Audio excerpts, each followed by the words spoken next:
ٹھیک ہے، ہمارے ساتھ ایک اور کالر ہے، ان سے بات کرتے ہیں۔ السلام علیکم۔ جی وعلیکم السلام۔ جی کون کہاں سے بات کر رہے ہیں؟ میرا نام فارس چکتائی ہے اور میں لندن سے بات کر رہا ہوں۔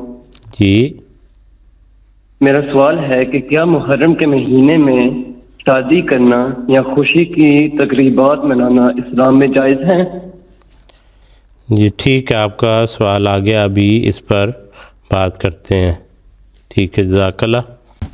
اصل میں یہ سوال اس وجہ سے پیدا ہوتا ہے کہ اس مسلمانوں کا ایک بڑا طبقہ جو شیعہ حضرات ہیں، شیعہ افراد ہیں، وہ ان دنوں میں محرم کے مہینے میں اور خاص طور پر 9 اور 10 محرم کو ایک ماتم کی کیفیت ہوتی ہے، جس کی وجہ سے وہ خوشیاں نہیں منا رہے ہوتے، وہ اپنے آپ کو تکلیف دے رہے ہوتے ہیں اور ایک غم کی ان کی کیفیت ہوتی ہے۔ تو اس وجہ سے یہ سوال پیدا ہوتا ہے کہ کیا ان دنوں میں شادی کا رکھنا جائز ہے یا نہیں جائز؟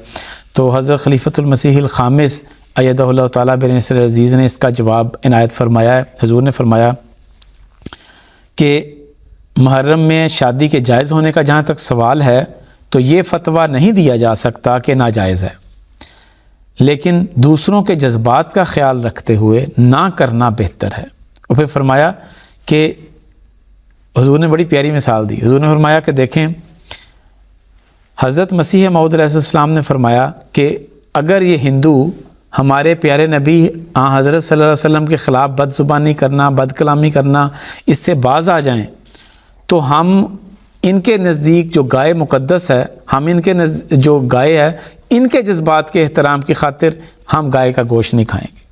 تو یہ حضرت خلیفہ مسیح خامس ایدہ اللہ بن عزیز نے فرمایا کہ حضرت مسیح علیہ السلام نے ہندوؤں کے جذبات کا خیال رکھتے ہوئے اگر گائے کا گوشت بند کرنے کے لیے تحریک فرمائی تھی اور جس کے لیے مسیح علیہ السلام نے پیشکش کی تھی جو جائز اور حلال ہے، تو ایسی باتیں جن سے مسلمانوں کے ایک طبقے کو تکلیف پہنچتی ہو اس کا خیال کیوں نہ رکھا جائے۔ بہت ہی خوبصورت انداز سے حضرت خلیفہ مسیح خامس نے فرمایا۔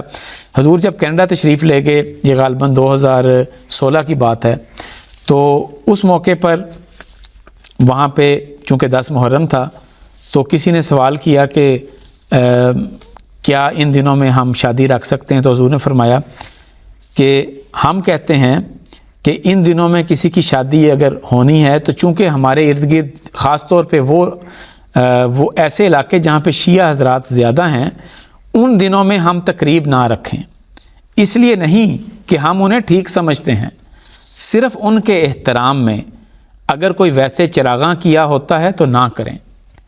پھر فرمایا مثلاً یہاں تم نے لائٹنگ کی ہوئی تھی تو میں نے روک دیا کہ شاید پاس کوئی شیعہ ہو اور اس کے جذبات کو ٹھیس نہ لگے۔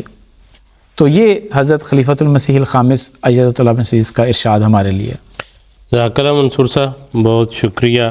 اور جو ہے اس کے سارے پہلو جو ہیں صاحب کے ارشاد کی روشنی میں وہ سامنے آ گئے۔